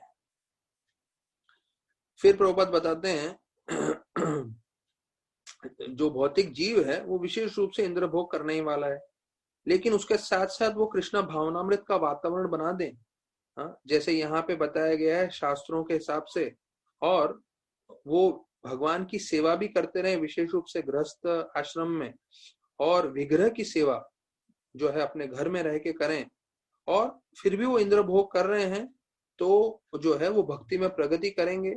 उसके बारे में हमें बिल्कुल शंका नहीं करनी चाहिए। यहाँ पे प्रभुपाद बोल रहे हैं तो इस पे शंका मत करिए। अगर आपके घर में विग्रह है, विग्रह की सेवा कर रहे हो और साथ साथ थोड़ा इंद्रभोग भी चल रहा है, तो आप फिर भी कृष्ण भक्ति में प्रगति करेंगे, इसकी कोई शंका नहीं। तो प्रभुपाद लिखते हैं अंतिम में कि हम जो हैं अगर इंद्रभोग कर रहे हैं उसके बावजूद भी हम मुक्ति हमें प्राप्त होगी। और क्यों? क्योंकि हम कृष्ण भक्ति कर रहे हैं, क्योंकि उसमें सबसे सरल उपाय है हरि नाम जप करना। हरे कृष्णा कृष्ण कृष्ण हरे हरे, हरे राम राम राम हरे हरे। तो सिर्फ ये सरल उपाय से जो है हम जो है इंद्रभोग करते हुए भी जो है भगवत धाम प्राप्त होंगे। ये कृष्ण भक्ति का फल है। तो अभी ये 35वां श्लोक है, ये 35वां श्लोक हम साथ में चर्चा करते हैं। अयातिमस्तस्या तस्यासान यामा स्वतंत्र यापन्ना शृण्वतो ध्यायतो विष्णु पूर्वतो भ्रुवता कथः। तो इस श्लोक में बताया गया है कि कैसे स्वयंभू मनु अपना जीवन व्यतीत कर रहे थे और प्रजा का जीवन व्यतीत कर रहे थे। विशेष रूप से उन्होंने अपने बारे में बताया है कि वो पूरी तरह से श्रोता ध्यायतो विष्णु, तो वो भगवान के बारे में श्रवण कर रहे थे, भगवान के बारे में चर्चा कर रहे थे, भगवान के बारे में ध्यान कर रहे थे, और यहाँ तक कि लिखा है भगवान के बारे में लिख भी रहे थे और भगवान का नाम जप कर रहे थे। तो इसलिए उनका जीवन व्यर्थ नहीं गया, उनका जीवन जो है पूरी तरह से सार्थक हो गया। तो हम अपने जीवन में सब कार्य कर रहे हैं, लेकिन उसके साथ साथ यहाँ पे जैसे बताया भगवान के बारे में सुनना, भगवान के बारे में बोलना, भगवान का नाम जप करना, भगवान का ध्यान करना, तो उससे हमारा जीवन सार्थक होगा। तो प्रभुपाद बताते हैं कि जो हम भोजन बनाते हैं, तो जब हमने तुरंत बनाया हो तो उसे स्वीकार करना चाहिए, तो उसमें स्वाद होता है। वही भोजन को आप 3-4 घंटे बाद खाओगे तो उसमें इतना स्वाद नहीं आएगा और उसमें इतनी पौष्टिकता भी खत्म हो जाती है। बोलते हैं उसी प्रकार से हमारा जीवन जब पूरी तरह से ताजा हो, अर्थात हम जब युवा अवस्था में हो, जब हमारे शरीर में शक्ति हो, तो हमें पूरी तरह से भक्ति कर लेना चाहिए। क्योंकि जब जीवन का अंत आएगा तो अंतिम समय में, बुढ़ापे में, तो हमारा जीवन जो है उसमें कुछ आनंद नहीं रहेगा। तो उस समय अधिकांश समय हमें शरीर से तकलीफ, दर्द और परेशानी ही मिलेगा। तो बोलते हैं जो कृष्ण भक्ति में लगे रहते हैं भक्त, उनका जीवन हमेशा ताजा रहता है, फ्रेश। प्रभुपाद लिखते हैं इज ऑलवेज फ्रेश, मतलब ताजा रहता है। इसके ऊपर और थोड़ा चर्चा करेंगे। प्रभुपाद बताते हैं तो it is said that sun rises in the morning. अच्छा, ये बोल रहे हैं कि सूर्योदय और सूर्यास्त हर जीव का जीवन हर लेता है, पर भक्त के लिए नहीं है। क्यों? क्योंकि भक्त जो है कृष्ण भावनामृत में लगा हुआ है, हर एक दिन कृष्ण की भक्ति कर रहा है, तो वो भगवान के और नजदीक जा रहा है। ये प्रभुपाद का हमने कई बार सुना है, तात्पर्य में फिर से लिखा है, मैंने फिर से इसको मार्क किया है, मैं फिर से बोल रहा हूँ। क्यों? हमें समझना है कि एक एक दिन जैसे बीतते जा रहा है, अगर हम भक्ति नहीं करेंगे तो वही एक दिन हमें मृत्यु के पास लेके जा रहा है, और अगर हम भक्ति कर रहे हैं दिल लगा के, तो वो एक एक दिन हमें जो है भगवत धाम के पास लेके जा रहा है। एक भक्त के साथ मैं चर्चा कर रहा था और मैं बोल रहा था, हमारे जीवन में भैया ज्यादा में ज्यादा कितना साल बचा है? उदाहरण के रूप में ले लो 30 साल, उसमें से 8 घंटा सोते हैं हम लोग, तो 1/3 तो चला गया, मतलब 10 साल गए, अभी बचा कितना? 20 साल। तो हो सकता है जो भक्तगण सुन रहे होंगे, कोई जवान भक्त होगा तो 20 की जगह उसको 30 साल होगा उसके पास, और जो बूढ़े होंगे उनके पास 20 की जगह 10 होगा, 15 होगा। तो मतलब वही 10 और 30-40 साल का खेल है। तो यही 10 से 30 साल जो है, अगर हम रोज भगवान का नाम जप कर लें, भागवत में जुड़ जाएं, तो एक चीज निश्चित है, फिर इस भौतिक जगत में नहीं आना। प्रभुपाद जैसे बताया, it is a darkest creation of the Lord. भगवान का अंधकारमय निर्माण है ये भौतिक जगत, उसमें हमें नहीं आना है वापस, भगवत धाम जा सकते हैं अनित्य काल के लिए। तो प्रभुपाद बताते हैं कि स्वयंभू मनु का जीवन कितना लंबा है, 43,20,000 ईयर्स। ऐसे एक युग होता है, ऐसे 71 साल का 71 बार जितने युग का फेरे होते हैं चतुर्युग का, उतना लंबा जीवन था। लेकिन ऐसे लंबे जीवन में स्वयंभू मनु ने भगवान का नाम जप किया, भगवान की कथा सुनी, भगवान की कथा बोली और भगवान के बस स्मरण किया, इसलिए उनका जीवन व्यर्थ नहीं हुआ। And it did not became stale. Stale मतलब सूखा हुआ। प्रभुपाद ने बताया ताजा, फ्रेश रहता है भक्त का जीवन। यहाँ प्रभुपाद जो है श्लोक समाप्त कर रहे हैं 35वां, ये बोलते हुए कि भक्त का जीवन सूखा नहीं रहता, हमेशा ताजा रहता है। क्यों? क्योंकि वो कृष्ण के साथ जुड़े हुए हैं और कृष्ण सर्व आकर्षक हैं, और उनका जब नाम जप कर रहे हैं, उनकी कथा सुन रहे हैं, कथा बोल रहे हैं, तो स्फूर्ति बनी रहती है और उनका जीवन धन्य हो जाता है। अभी 36वां श्लोक हम सब साथ में चर्चा करेंगे। स एवं स्वांतरम निन्ये युगानाम एक सप्ततिम वासुदेव प्रसंगेन प्रतिभूता गतित्रया। तो ऐसे करके उन्होंने अपना समय पूरा जीवन व्यतीत किया और उन्होंने तीनों तरह के तापों से भी बचे रहे। क्यों? वासुदेवा प्रसंगेन, अर्थात वो हमेशा वासुदेव अर्थात कृष्ण के जो है प्रसंग, मतलब उनके विषय पे हमेशा चर्चा करते थे, उनका मनन करते थे, उनका ध्यान करते थे। तो वो बोलते हैं, प्रभुपाद लिखते हैं कि जो कृष्ण भक्त है वो इन तीनों गुणों के हमेशा ऊपर रहता है।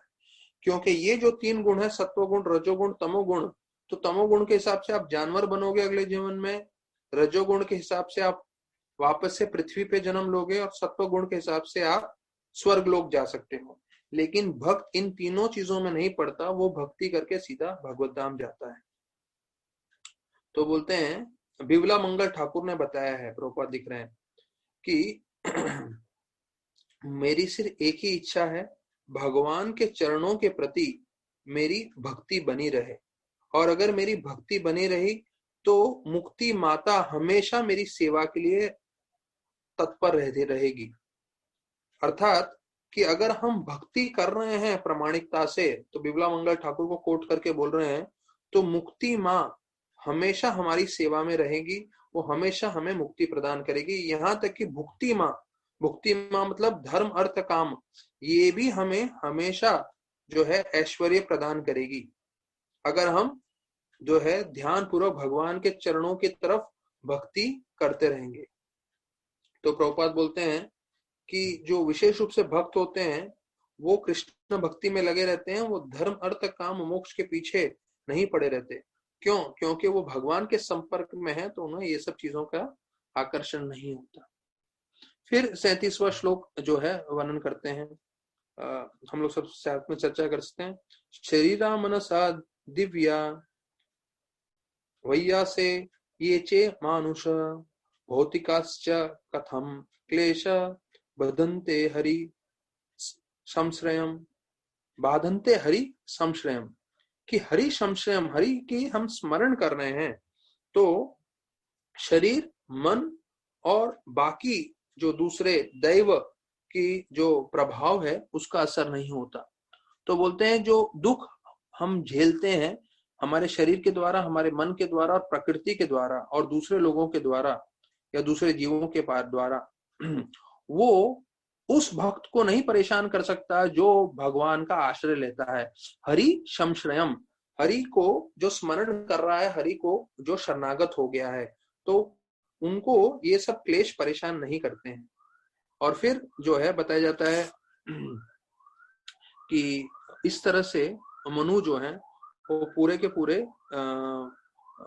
जो है साम्राज्य या पूरा पृथ्वी का पालन कर रहे थे। और इसमें 29वें श्लोक में अंत में आता है कि ऐसे करके मैत्रेय ऋषि बता रहे हैं कि मैंने स्वयंभू मनु के बारे में आपको विस्तार पूर्वक बताया था, अभी आप देवहूति के बारे में सुनिए। तो ऐसे बोलते हुए ये 39 श्लोक बताते हैं और इस पूरा अध्याय को समाप्त करते हैं। तो कल हम 23वें श्लोक में चर्चा करेंगे देवहूति के बारे में। तो ये अध्याय समाप्त हुआ।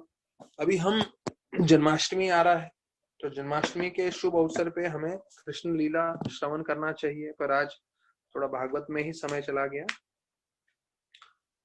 तो हमने अभी तक देखा कि कैसे मुचुकुंदा जो है भगवान को प्रार्थनाएं करते हैं, और फिर प्रार्थना करते हुए जो है वो अभी इनको बोलते हैं कृष्ण भगवान को कि आपकी बड़ी कृपा है जिसके कारण जो है आप जो है मेरे को दृष्टि दिए। और फिर अभी आगे वो प्रार्थना करते हुए बता रहे हैं, तो उसमें कृष्ण भगवान उनको बोलते हैं कि कि मैंने आपको सब तरह से, मैंने आपको बोला आपको जो इच्छा है मांगो, मैंने आपको वर प्रदान किया, पर आपने कुछ नहीं मांगा, आपने सिर्फ मेरी भक्ति मांगी। ये स्पष्ट करता है कि आपके मन में कोई भौतिक इच्छा नहीं है, आप सभी भौतिक इच्छाओं से जो है मुक्त हो चुके हो। तो प्रभुपाद बोलते हैं कि जो भक्त प्राणायाम करते हैं, हाँ ये देखिए ध्यान से सुनिए, जो भक्त प्राणायाम करते हैं वो पूरी तरह से भौतिक इच्छाओं से मुक्त नहीं होते हैं, ये प्रभुपाद बता रहे हैं। और उदाहरण में दे रहे हैं विश्वामित्र मुनि। वो प्राणायाम कर रहे थे, लेकिन जैसे ही मेनका आई तो मेनका के जो है पैर के पायल से उनका मन विचलित हो गया, वो उनसे आकर्षित हो गई, हाँ, और जो है उनसे संग की, उन्होंने उनका संग किया और फिर शकुंतला की प्राप्ति हुई, पुत्री की, सिर्फ पैर के पायल सुन के। अगर उस वक्त इंटरनेट होता था तो पता नहीं क्या होता था विश्वामित्र मुनि का। सिर्फ पैर के पायल सुन के इतना विचलित हो गए। लेकिन बोलते हैं प्रभुपाद हरिदास ठाकुर बिल्कुल विचलित नहीं हुए और उनका मन बिल्कुल नहीं विचलित हुआ, जबकि वैश्या उनके सामने आई और अलग अलग तरह से प्रलोभन दे रही थी। तो ये एक भक्त का है, क्योंकि भक्त भगवान के संपर्क में रहता है और भगवान से रोज प्रार्थना करता है, हे प्रभु आज मेरा पतन न हो। ऐसा रोज प्रार्थना करना चाहिए हमें, तो हमारा पतन नहीं होगा। और ऐसा प्रार्थना करके सोना नहीं चाहिए, ऐसा प्रार्थना करने के बाद दिन भर भगवान की सेवा में लगना चाहिए, मेहनत करना चाहिए भगवान के लिए। तो फिर बताते हैं कि कृष्ण भगवान बोलते हैं आगे कि मैं आपको विशेष वर दे रहा हूं। क्या वर दे रहा हूं? कि आप हमेशा मेरा स्मरण कर पाओगे। देखिए, ये भगवान वर देते हैं जब किसी भक्त से प्रसन्न हो जाते हैं, और भक्त कोई भौतिक चीज नहीं मांग रहा है, तो भगवान बोलते हैं मैं तुम्हें ये वर देता हूं कि तुम हमेशा मेरा स्मरण कर सकते हो, और फिर इस भौतिक जगत में आप निवास करोगे, लेकिन इस भौतिक जगत की किसी भी चीज से आप जो है प्रदूषित नहीं होंगे। तो प्रभुपाद लिखते हैं कि ये भगवान का जो वाक्य है वो हर कृष्ण कॉन्शियस भक्त के लिए बहुत जरूरी है। क्यों? अगर हम भी कृष्ण भक्ति में लगे हैं, कृष्ण की सेवा में लगे हैं, तो हमें भी यही चीज समझना चाहिए कि हम भी जो है भौतिक जगत के प्रदूषण या 3 गुणों के प्रभाव में नहीं फंसेंगे। तो यहाँ पे आगे बताया गया है, एक महाराज राधानाथ स्वामी बताते हैं डिवोटी केयर का क्या मतलब है। अब ये देखिए, हम कृष्ण भक्ति कर रहे हैं, और कृष्ण भक्ति करते हुए जो हमारे साथ के भक्त हैं, भले वो हमें हमारे परिवार वाले हैं या दूसरे जो भक्त गण हैं, तो महाराज बताते हैं डिवोटी केयर का मतलब है कि हम भक्तों का ध्यान रखें, जिससे वो उत्साहित रह सकें, प्रसन्न रह सकें और सुरक्षित रह सके। कब तक? जब तक वो आखिरी सांस ले रहे हों। मतलब ये देखिए महाराज का क्या दृष्टि है, क्या जो महाराज शिक्षण दिए हैं। वो बोलते हैं कब तक एक भक्त जो है सुरक्षित उसको लगना चाहिए, उसको लगना चाहिए कि कोई मेरा ध्यान रख रहा है, कोई मुझे प्यार करता है, और ऐसा सोचते हुए वो उत्साहित रहना चाहिए। कब तक? जब तक वो आखिरी सांस न ले, तब तक। तो ये है डिवोटी केयर, ऐसे भक्तों का ध्यान रखना चाहिए। और चैतन्य चरितामृत में वर्णन आता है कि कैसे शिवानंद जब यात्रा लेके जाते थे, तो यात्रा ले जाते समय जो है वो भक्तों को जगन्नाथपुरी से मायापुर लेके जाते थे। नहीं, मायापुर से जगन्नाथपुरी लेके जाते थे, क्योंकि वैसे तो जगन्नाथपुरी से भी मायापुर ले जाते थे, लेकिन पहले वो लोग मायापुर से आते थे जगन्नाथपुरी में महाप्रभु से मिलने के लिए। तो यहाँ पे वर्णन आ रहा है कि कैसे उनके जो भक्तों का समुदाय था, जितने भक्त थे, उसमें कुत्ता प्रवेश किया। अब कुत्ता प्रवेश किया तो उन्होंने उस कुत्ते को भी वैष्णव मान लिया, उसको भी ध्यान रखते थे, और उनके भक्तों को बता के रखा था, जो उनके जो केयर टेकर का टीम था, बोल के रखा था कि इस कुत्ते का ध्यान रखना है, इस कुत्ते को हमेशा आपको ताजा भोजन बना के भगवान को अर्पण करके खिलाना है। तो उसको गरम गरम चावल खिलाने का जो है निर्देशन दिया गया था। तो ये है डिवोटी केयर एक कुत्ते के लिए। और फिर बोलते हैं कि जब वो नाव में जा रहे थे, बोट में जा रहे थे, तो बोट वाला बोला मैं कुत्ते को नहीं लूंगा, मैं कुत्ते को बोट में नहीं बिठाता हूँ। तो दुगना पैसा दिया शिवानंद सेन ने, बोला नहीं ये आएगा हमारे साथ, चाहे तो डबल पैसा ले लो। दुगना पैसा दे के भी कुत्ते का ध्यान। और बताया जाता है एक दिन उनके जो केयर टेकर थे वो चावल देना भूल गए, और वो कुत्ता निकल गया वहां से उनके झुंड में से। तो शिवानंद सेन ने 10 लोगों को भेजा कुत्ता को ढूंढने के लिए। अब ये सुन के तो हम लोग भ्रमित हो जाते हैं कई बार। कई बार हम अपने भक्तों को कुछ सेवा देते हैं, ये देते हैं, वो देते हैं, तो कई बार लोग उखड़ जाते हैं, अरे हमको सेवा दिया, ये दिया। देखो शिवानंद सेन ने क्या सेवा दिया, 10 लोगों को जाओ कुत्ते को ढूंढ के लेकर आओ, और वो कुत्ता मिला नहीं उनको। और फिर बताया जाता है प्रायश्चित करते हुए उन्होंने फास्टिंग किया, खाना ही नहीं खाया उन्होंने, कि मैं कुत्ते की सेवा नहीं कर पाया। वो वैष्णव देख रहे थे। तो ये देखिए डिवोटी केयर का सबसे ऊंचा स्तर है, कैसे कुत्ते की भी सेवा करनी चाहिए। हाँ? और फिर बताया जाता है जब वो महाप्रभु से मिले जगन्नाथपुरी में, तो देखा वही कुत्ता उनके बाजू में बैठा था, और महाप्रभु उसको नारियल का जो मलाई होता है वो खिला रहे थे, और खिलाते खिलाते बोल रहे थे कृष्णा बोलो, राम बोलो, हरि बोलो, और वो बोल भी रहा था कुत्ता। और सब भक्तों के बीच में हरिनाम करते हुए उसी कुत्ते ने अपना शरीर छोड़ा, और मनुष्य बनने की जरूरत ही नहीं पड़ी, क्योंकि उसने महाप्रभु का संग लिया था। महाप्रभु उनको खुद जो है नारियल का मलाई खिला रहे थे। तो बताया जाता है वैकुंठ से विमान आया और वैकुंठवासी, वैकुंठ में जो रहने वाले विष्णु दूत हैं, वो उस कुत्ते का शरीर तो निकल गया, उनके आत्मा को जो है उस पे विमान पे बिठा के लेके गए। और उसको देख के बताया जाता है ब्रह्मा, शिव, नारद मुनि सारे के सारे भ्रमित हो गए कि ये हम महाप्रभु की कृपा, एक कुत्ते को भी भगवत धाम भेज रहे हैं। ये है भक्तों का केयर करना। हमें बोलना बहुत आसान है, कभी कभी खुद परिस्थिति में फंस जाते हैं तो ऊपर नीचे हो जाती है, लेकिन हमें समझना चाहिए कि ये सबसे सर्वोत्तम जो है मार्ग है, सब उद्देश्य है। तो मुचुकुंदा की जो है ये प्रार्थनाएं जो है भगवान ने सुनी और उनको भी भगवान ने वर दिया। तो इसके साथ हम थोड़ा राधानाथ महाराज के जर्नी होम का जो चर्चा कर रहे हैं उस पर भी थोड़ा सुन लेते हैं। तो जर्नी होम में अभी तक हमने सुना कि महाराज जो है कैसे अलग अलग भक्तों से मिल रहे हैं। भक्त मतलब जो विशेष रूप से डिवोटीज से मिल रहे हैं, वहां पे क्रॉस जो मैदान में थे वो दिल्ली में, और उन्होंने उनसे मिल के जो है काफी चीज सीखी और उनको काफी जो है उनका ज्ञान मिला।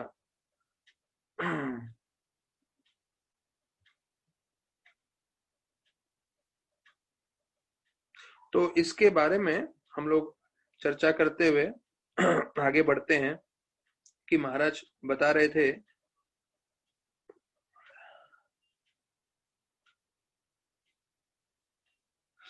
कि वो अभी जो है वहां दिल्ली में हो गया था, वहां से वो ट्रेन पकड़े थे, हरिद्वार ऋषिकेश चले गए थे।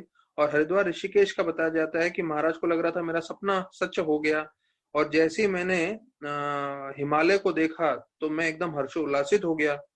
और एक एक पेड़ हिमालय का मानो ऐसा लग रहा था कि वो शांति का पैगाम दे रहा है। वो एक एक जो पेड़ है वहां पे वो भक्ति प्रदान कर रहा है, ऐसा महाराज को लग रहा था। और फिर कहीं दूर से महाराज को कुछ चमकता हुआ दिखा, और महाराज जब देखे तो समझे कि ये तो गंगा है, और गंगा ऐसा विस्फोट के जैसे बह रहा था। तो महाराज इतने आकर्षित हो गए और उसके उधर महाराज बैठे, और महाराज बोलते हैं मैंने अपनी उंगलियां उसमें डाली। अब ये देखिए महाराज के लिए पहली बार है, शिकागो से निकले हुए हैं, अमेरिका से ढूंढते हुए उनको ये जो है मार्गदर्शन हुआ कि भारत में आना चाहिए। और भारत में आते ही गंगा जो भगवान की चरण धूली है उसको देखते ही महाराज बोलते हैं मैंने अपने उंगलियां उसमें डाली उनके ठंडे जल में, और बताया जाता है पूरा मेरा शरीर कांपने लग गया, मैं बहुत प्रभावित हो गया।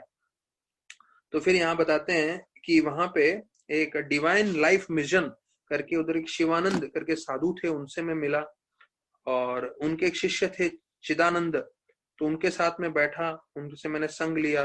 और कुछ समय पहले मैं ऋषिकेश में यहाँ पे ठहरा था, और वहां के आश्रम के शांतिमय वातावरण में मैंने कई दिन बिताए, वहां ध्यान किए। फिर एक बार स्वामी चिदानंद ने मुझे बुलाया, और चिदानंद के बारे में मुझे थोड़ा ज्ञान प्राप्त हुआ कि कैसे वो अपने परिवार में सबसे बड़े लड़के थे और उनके पास बहुत धन संपत्ति था, लेकिन 20 साल की उम्र में ही उनको सब छोड़ने का मन किया और वो वैरागी बनना चाहते थे। तो उन्होंने सब कुछ छोड़ दिया और भगवान के भक्त बन गए। और बताया जाता है कि पहले वो जो कोढ़ी लोग थे उनकी सेवा करते थे, फिर बाद में वो यहाँ पर आ गए और यहाँ पर आकर जो है भगवान का प्रचार कर रहे थे। तो उन्होंने क्या प्रचार किया वो बहुत महत्वपूर्ण है। अभी हम लोग भी जो है महाराज ध्यान रखिएगा, इन सब जिन जिन लोगों से मिले हैं इन लोगों से महाराज हमें शिक्षण देना चाहते हैं, क्योंकि महाराज जान चुके थे कि भाई भविष्य में बहुत सारे जो भारत के भक्त हैं और विदेशी लोग हैं सब ये किताब पढ़ेंगे। तो इस किताब के द्वारा महत्वपूर्ण ज्ञान उन्होंने इन सब चीजों से कहानियों से दे रहे हैं। पहला चीज वो बोलते हैं मैंने इधर ये सीखा कि जीवन बना है आत्म साक्षात्कार के लिए, और अगर हम भगवान के दिए हुए ये जो हमें भेंट मिला है वो है मनुष्य शरीर, उसमें अगर हम भगवान की भक्ति नहीं करते हैं तो हमारा जीवन व्यर्थ है। तो फिर बताया जाता है कि ऐसे उन्होंने शिक्षण लिया और वहां पे रोज सुबह और शाम जो है वो गंगा के तट पे जाते थे और प्रार्थना करते थे। तो वो उन्होंने जो उनके जो गुरु हैं, गुरु अर्थात जो उन्होंने इनसे सुना चिदानंद से, स्वामी से, वो बोलते हैं कई लोग सुबह शाम प्रार्थना करते हैं लेकिन दिन भर के कार्य में बहुत जो है एक तरह से शब्द है यहाँ पे बोलते हैं पेटी माइंडेडनेस या सेल्फिशनेस, अर्थात जो है अपने स्वार्थ के लिए कार्य करते हैं या अपना जो उनका जो विचारधारा है वो अब दिखाते हैं स्वार्थ के हिसाब से। तो बोलते हैं कि जो भी उन्होंने सुबह और शाम भक्ति की है उस पर पानी फेर देते हैं, मतलब उसका फायदा नहीं होता है। क्यों फायदा नहीं होता? क्योंकि दिन भर के जो हम कार्य कर रहे हैं उसमें हमारा स्वार्थ नहीं होना चाहिए, अहेतु की भाव से हमें सेवा करना चाहिए। तब हमारा जो सुबह और शाम को जो हम भजन कर रहे हैं, कीर्तन कर रहे हैं, उसका फायदा होगा। तो वो बोलते हैं ये जो है अच्छे हम गुण अपने जीवन में अपनाएं, वो हमारा आध्यात्मिक जीवन का सबसे महत्वपूर्ण भाग है। अर्थात हम भक्ति कर रहे हैं लेकिन भक्ति करते हुए हमारे जीवन में जो है एक बदलाव आना चाहिए, विशेष रूप से हमारे चरित्र में और हम जिस तरह से आदान प्रदान कर रहे हैं उसमें। तो बता रहे हैं कि उन्होंने ये सीखा कि हमें पूरा दिन भर जो है दूसरों के लिए कार्य करना चाहिए और अपना खुद का जीवन हमें बहुत ऊंचे सिद्धांत के हिसाब से बिताना चाहिए जो जड़ है हमारे जीवन का। जैसे पेड़ के लिए सबसे मुख्य चीज क्या है? जड़। तो वैसे हमारा खुद का चरित्र सबसे अच्छा रहे, वो हमारे जीवन का जड़ है। और बोले कि उनको ये सिखाया गया, अभी महाराज को कुछ मालूम नहीं है, पहले बार ऋषिकेश में किसी के आश्रम में ठहरे हैं, तो बोल रहे हैं भगवान के नाम जप करने से हमारा जीवन सार्थक हो सकता है। और हमारा नाम जप, अब ये देखिए, ये महाराज अपना 50 साल का जो उनका अनुभव है वो जोड़ रहे हैं। नाम जप उस स्तर पे जाना चाहिए, ये बहुत महत्वपूर्ण है भक्तों के लिए। नाम जप उस स्तर पे जाना चाहिए कि जब हम जप नहीं भी कर रहे हो तब भी हमारे मन में जप, हरि नाम हमेशा चलते रहना चाहिए, खाते समय, पीते समय, चलते समय, कार्य करते समय या सोते समय भी। तो कई इस्कॉन के भक्त हैं जो बहुत ही तीव्रता से भक्ति किए हैं 20-30 साल से, जैसे कृष्णानंद प्रभु एक हैं, जो आप उनके पास रहेंगे तो देखेंगे वो खाते खाते भी हरि हरि बोलेंगे, हरे कृष्णा बोलेंगे, सोते समय भी उनके मुख से हरे कृष्णा निकलेगा। तो जब हम पूरी तरह से भक्ति तीव्रता से करते हैं, तो जब हम जप नहीं भी कर रहे हैं तब भी जो है भगवान का नाम जप हमारे मुख से निकलना चाहिए। तो ये सुन के बोलते हैं चिदानंद जी का मैं शिक्षण से बहुत प्रभावित हो गया। और फिर बोलते हैं कि चिदानंद जी ने महाराज के बारे में सब कुछ बताया कि कैसे जो है वो विदेश से आए, कैसे उन्होंने उनका जीवन पे खतरा था और कैसे वो ढूंढते हुए आए हैं यहाँ पे भगवान की खोज में। अब देखिए, महाराज बोलते हैं कि मैंने चिदानंद जी को कुछ नहीं बोला था, पर चिदानंद जी की इतनी शक्ति थी, वो मेरे जीवन के बारे में सब कुछ समझ सके। तो देखिए, ये एक बहुत महत्वपूर्ण चीज है, हमें समझना है। जब कोई बहुत तीव्रता से भक्ति करता है तो भक्ति करने की शक्ति से भगवान जो है उनको इतनी शक्ति दे देते हैं कि वो किसी भी जीव के बारे में उसका भूतकाल, उसका जो उसने अभी तक जीवन में किया है, वो सब उसको परमात्मा के रूप में हृदय से उनको ज्ञान मिल जाता है, समझ पाते हैं, देख पाते हैं। तो ये आध्यात्मिक शक्ति का फल है जो बहुत सारे लोगों को मिलता है। अभी महाराज जो है चिट्ठी लिख रहे हैं अपनी माता को गंगा के तट पे बैठकर। तो महाराज लिखते हैं कि मैं वही चीज कर रहा हूं जो मैंने उसके बारे में सोचा था। मैं ऋषिकेश में हूँ, ये बहुत एक धार्मिक जो है शहर है, और मैं गंगा के तट पे बैठा हूँ और यहाँ पे मैं बहुत शांति के बारे में सीख रहा हूँ और मुझे बहुत शांति और आनंद यहाँ प्राप्त हो रहा है।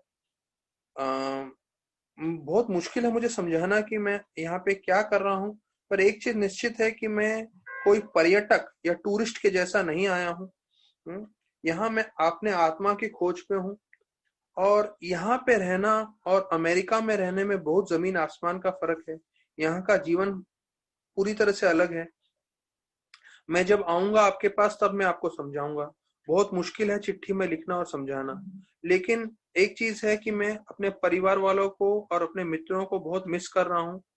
और मैं ये चाहता हूँ कि आप लोग समझें कि मैं यहाँ पे जो आया हूँ उद्देश्य से, वो है जीवन का असली उद्देश्य जानने के लिए।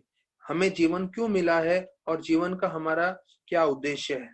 और ऐसे करते हुए महाराज लिखते हैं, जनवरी 1971 जो है ऋषिकेश में हिमालय से योर लविंग सन रिचर्ड करके चिट्ठी लिखते हैं।